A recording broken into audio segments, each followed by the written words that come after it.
your thoughts on the good morning. Your thoughts on the situation overnight. I know that you're speaking to us from Ramallah on the occupied West Bank. I think it's very important to fix the terminology first. The 200 people who died in Gaza did not just die, they were killed by Israeli bombardment. And we just received the news that the Israeli army have arrested the director of the Shifa hospital, as well as many of the medical doctors there, and are interrogating them. The unfortunate thing is that the Israeli attacks on Gaza continue. So far, we have 14,732 people killed, including no less than 6,000 children and 4,000 women. The tragedy is that there are about 7,000 people missing, mostly under the rubble, and half of them probably are Palestinian children, which would bring the total number of Palestinian children killed to almost 9,000. That is, of course, unacceptable and unprecedented.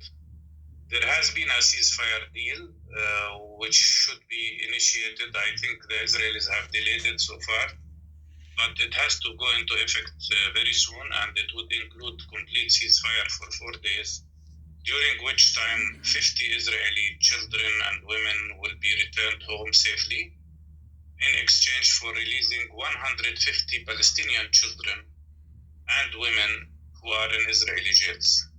And this could be beginning of series of ceasefires, which I think is very much needed. I think continuing this war is absolutely unacceptable and represents a very terrible war crime, because it means just genocide.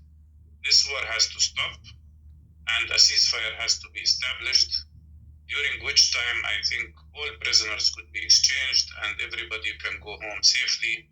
And maybe, hopefully, the world community will put its efforts in initiating a true peace process to end this terrible situation and end the Israeli occupation, which has been the cause of all problems. So much to unpick there. Where should we start? The fact that I'm sure Israel would say so many people are dying in Gaza because Hamas chooses to hide themselves away, a terrorist organisation, according to the British government and others, chooses to hide itself away in areas that are highly populated. This is another lie by Israel, which is unfortunately adopted by most newsrooms in Europe, and I feel very, very sorry about that, because I think your newsrooms should be more objective and should verify information before broadcasting them. But anyhow, this is not true, because what we've seen. Mustafa, which bit are you unhappy about? Because we have seen the tunnel. Well, what you just told me that Hamas. What you just said. What you just said.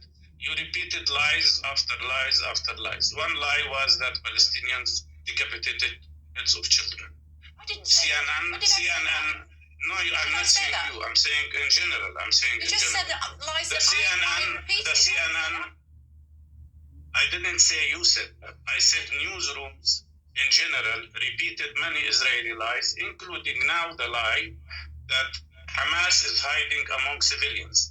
What we've seen yesterday on several broadcasts by different stations, that Hamas fighters are attacking the tanks. They're not hiding among the civilian population. And to keep repeating that claim to justify the killing of 9,000 Palestinian children is unacceptable. I don't accept the fact that 32 Israeli children were killed on the 7th of October. No civilian should be killed.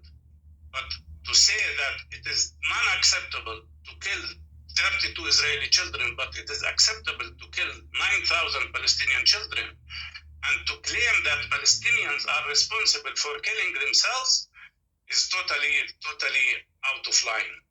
There were many lies told, including about hospitals. The other day, the Prime Minister of Israel, ex-Prime Minister Ehud Barak, said he was responsible, his government was responsible for building basements that Israel is claiming now are tunnels in the Shifa hospital, when Israel was in charge of Gaza Strip.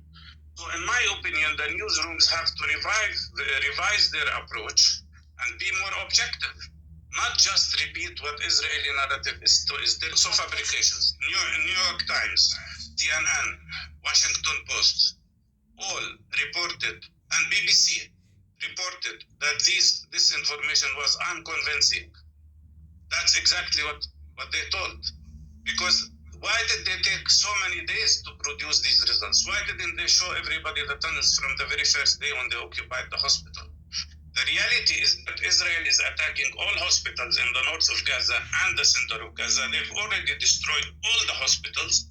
They've already suspended the work of 26 hospitals out of 36 in Gaza because their real goal is ethnic cleansing of the people of the north of Gaza and Gaza City. Their goal is to ethnically cleanse this area completely through bombardment, through airstrikes, through artillery, to force people out and then occupy this area and not allow Palestinians to come back to it. This is another act of atrocity against a whole civilian population, pushing 2.3 million people to be clustered in an area that does not exceed 70 square miles in the south of Gaza. And that is very dangerous, but it also reflects what Netanyahu himself declared, and his government, and the spokesperson of his army. They are dreaming about the possibility of ethnic cleansing of all of Gaza Strip. Mustafa, I'm so sorry, because we got to you a little bit late. We're going to have to leave it there.